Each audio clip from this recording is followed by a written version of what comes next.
පොඩ්ඩක් නැවතිලා අද දවස ගැන ඔයාගේ හිතේ තියෙන සිතුවිල්ල චුට්ටක් වෙනස් කරගමුද?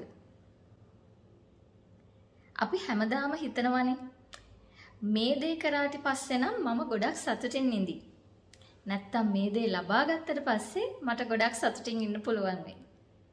මේ වගේ අපි හිතනවනේ නැත්තම් මේ තියෙන වැඩ කන්දරාව ඉවරුණාට පස්සේ මට ගොඩක් සතුටින් ඉන්න පුළුවන් වෙයි කියලා. හැබැයි එහෙම වෙලා තියෙනවද? ඒ දේ ඉවර වුණාට පස්සේ හැමදාම සතුටින් ඉන්න පුළුවන් වෙලා තියෙනවද? ඉතින් අද අපි අලුත් සිතුවිල්ලක් හිතට දාගත්තොත් අද මොන වැඩේ තිබුණත් අද මොන ප්‍රශ්නේ තිබුණත් අද මොන වගේ වාතාවරණයක ජීවත් වුණත් අද දවස තමයි මගේ ජීවිතේ හොඳම දවස කියලා සිතුවිල්ලක් හිතට දාගත්තොත් අද දවස තමයි මගේ ජීවිතේ හොඳම දවස.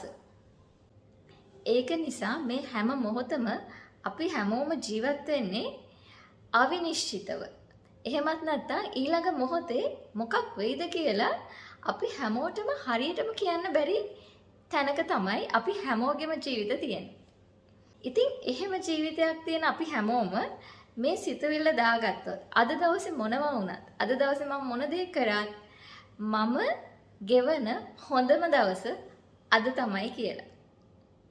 එහෙනම් මේ සිතුවිල්ලත් එක්ක මම ගිහිල්ලා එන්න ඊළඟ වීඩියෝ එකනොත් අපි හම්බෙමු self healing tips එක්ක. සතුටින් ඉන්න self healing. Yes!